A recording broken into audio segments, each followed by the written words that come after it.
झारखंड में अपने हिस्से के 7 सीटों में से 6 सीटों पर कांग्रेस ने उम्मीदवार उतार दिए हैं। रांची अभी बाकी है। रांची से कौन उम्मीदवार होगा वो भी 2 से 3 दिनों में स्पष्ट हो जाएगा। हमारे साथ अम्बा प्रसाद हैं, बड़कागांव से जीत करके आती हैं, विधायक हैं। एक चर्चा इनके नाम की भी थी कि हजारीबाग से संभवतः उम्मीदवार हो सकती हैं, लेकिन इनके जगह पे जेपी पटेल बीजेपी से लौट करके कांग्रेस आए और उनको टिकट दिया गया है और वो चुनाव लड़ रहे हैं। थोड़ी देर पहले अम्बा प्रसाद से इनसे मिलने भी आए थे जेपी पटेल। अम्बा जी, जिस तरीके से उम्मीदवारों के नाम का ऐलान हुआ और कई जगहों पे विरोध भी देखने को मिल रहा है, खुले तौर पे कांग्रेस पार्टी के ही कार्यकर्ता विरोध कर रहे हैं। आप जबकि खुद एक दावेदार के तौर पे थीं, क्या हजारीबाग में सब कुछ ठीक है? आप जेपी पटेल चूँकि मिलने आ रहे हैं तो सब कुछ गुड है या फिर कोई वहाँ भी क्वेश्चन है? देखिए, वो तो मिलने आए कुशल क्षेम जानने के लिए। कल जो हादसा हुआ बरकाकाना में, उसी से संबंधित मुलाकात करने आए और उनका माननीय मुख्यमंत्री जी से भी भेंट करने का कार्यक्रम था। तो बस यही वजह है। और जैसा कि आपने बोला कि बहुत विरोध होता है जब कैंडिडेट का नाम हो जाता है, क्योंकि बहुत सारे लीडर्स कंपटीशन में रहते हैं। बहुत सारे लोगों को ये मन करता है कि वो उनको मौका मिलना चाहिए, और एक तो नाम रहता नहीं है, कई अनेक नाम रहता है, उनके साथ उनके समर्थक भी रहते हैं। तो ये बहुत कॉमन बात है, हर जगह देखने को मिलता है। बीजेपी में भी ऐसा, अन्य पार्टियों में भी ऐसा देखने को मिलता है कि किसी को पार्टी अगर टिकट देती है तो अन्य जो नेता है, जिनको टिकट का उम्मीद था, जो नहीं मिल पाया, तो उनके जो समर्थक है वो विरोध करते हैं। तो आप क्या मैसेज देना चाहेंगी तब, जबकि आप खुद एक दावेदार थीं, लेकिन आप बाकायदा स्पष्ट कर रही हैं कि कोई नाराज़गी हजारीबाग में तो नहीं है? आप यही बोलना चाह रही हैं?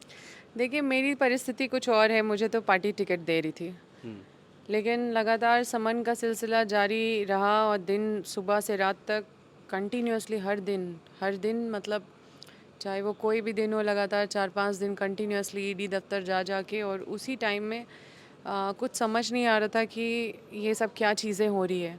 एक तरफ चुनाव लड़ने का मन बना के बैठी हूँ और दूसरी तरफ ये जो हो रही है, मतलब किस तरह से, किस वजह से हो रही है, और पूरे देश में तो जो भी है, तो अ, निर्णय मतलब हमारे टीम के लोग, और क्योंकि हमारे मुझे भी और फिर मेरे घर के लोगों को, मेरे कार्यकर्ताओं को एक एक करके जो बुलाया जा रहा था, तो जो तनाव का माहौल जो अपने लोगों के बीच में था, कार्यकर्ताओं के बीच में था, जिसको बुलाया जा रहा था उसके बीच में था, तो ऐसे में कोई भी फ्रेश फील नहीं कर रहा था कि वो चुनाव के बारे में सोच सके। और लगातार जो एक मानसिक प्रताड़ना के से गुजर रहे थे, क्योंकि हम लोग कुछ किए नहीं हैं, कोई चीज़ें वैसी नहीं आई है जो मतलब हमारा तो अ, समाज सेवा छोड़ के कोई दूसरा चीज़ मेरे जीवन में है ही नहीं। जो हम तो मतलब सिर्फ घर पे कुछ घंटे रेस्ट करने जाते, बाकी पूरा टाइम हम अपने सर्विस में रहते हैं। तो ऐसे में मुझे ऐसे मतलब बाकी चीज़ें तो अखबारों के माध्यम से, टीवी के माध्यम से देखते हैं, तो उसका भी प्रभाव होता है। तो ये हम नहीं चाहते थे कि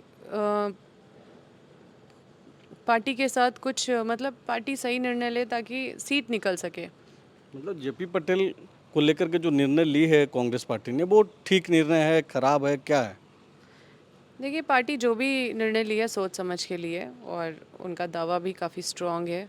और मैं पूरी तरह से चीज़ों को देख रही हूँ, मॉनिटर कर रही हूँ, और अच्छे साफ़ सुथरा छवि के रहे हैं। किसी को उन्होंने परेशान नहीं किया है। हमेशा एक सरल स्वभाव के रहे हैं। बहुत आराम से कोई अधिकार जता के बात भी कर लेते हैं, उनसे कुछ भी करवा लेते हैं, मतलब कि मेरा ये काम कर दीजिए चचा भैया। जो एक रिश्ता निभाते हैं, वो उनके साथ बहुत सरल टाइप सा लोग मिलते हैं। तो लोगों को वैसे ही व्यक्ति चाहिए होता है, और काफ़ी मिलनसार हैं। और उनके साथ कई लोगों का समर्थन है, कई समाज के लोगों का समर्थन है। जातीयता नहीं करते वो, और सबको लेके चलेंगे, इतना विश्वास लोगों के अंदर है। और हम भी लोगों से बात करते हैं तो उनके बारे में काफ़ी पॉजिटिव फीडबैक है। ये अच्छी बात है कि खुद दावेदार होने के बावजूद आप जेपी पटेल के समर्थन में अच्छी अच्छी बातें कर रहे हैं, लेकिन आप ही के पार्टी के जो दूसरे दावेदार थे, उनके समर्थक खुल कर के विरोध कर रहे हैं। आप देखिए, गोड्डा से कई तरीके की जो तस्वीरें हैं वो निकल कर के सामने आ रही हैं और भी कई जगहों से इस तरीके की तस्वीरें आ रही हैं। आप क्या मैसेज देंगे उनको जो आपके पार्टी के कद्दावर नेता भी हैं और दावेदार भी रहे? देखिए, हम मैसेज देने वाले कोई नहीं होते, सब अपने अपने जगह पे समझदार हैं और सब जानते हैं कि मतलब सबका इच्छा होता है। मेरा भी इच्छा था, मुझे भी लड़ना था। मुझे टिकट मिलता तो हम रात दिन एक करते, भागते दौड़ते सब जगह सबसे मिलते। पर अभी यहाँ पे क्योंकि हमें दूसरी ही चीज़ में एंगेज कर दिया गया है, अब क्या है उसके पीछे वो तो सब आप लोग के समझ में है ही। तो ये जो है इससे हम लोग बिल्कुल नहीं घबराएं, आप लोग के सामने हमेशा हम लोग दिखते रहे हैं और हमेशा आप लोगों का जवाब देते रहे और हमारा जो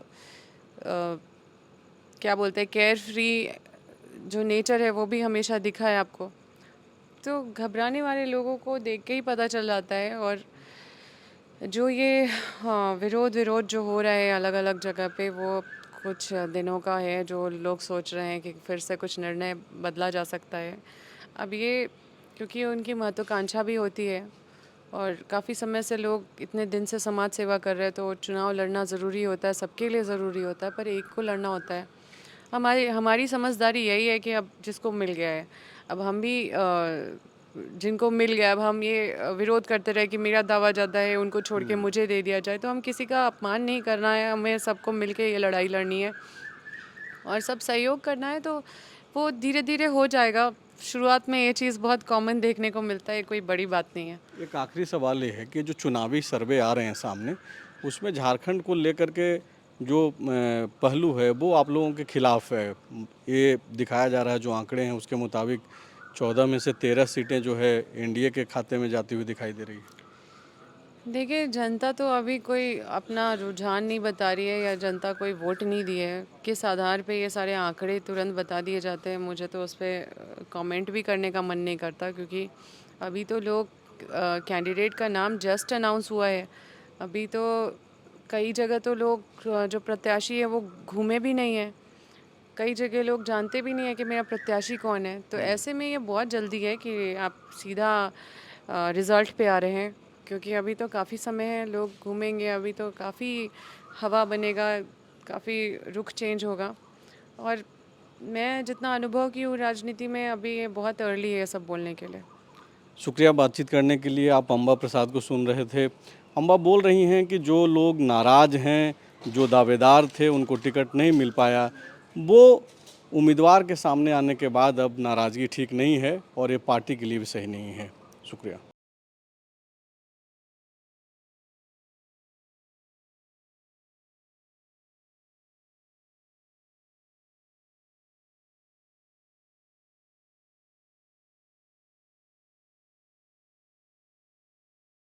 बायोम मेडिकल प्रिपरेशन का एकमात्र संस्थान, जहां है complete digital classrooms, individual doubt counters, video lectures, student tracking system, library facility, 100% result oriented rankers batch, study package and class notes in PDF।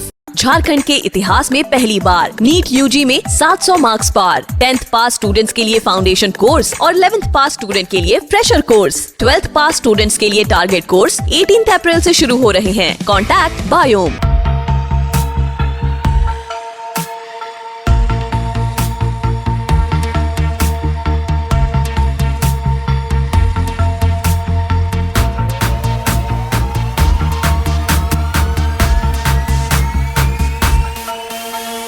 thefollowup.in.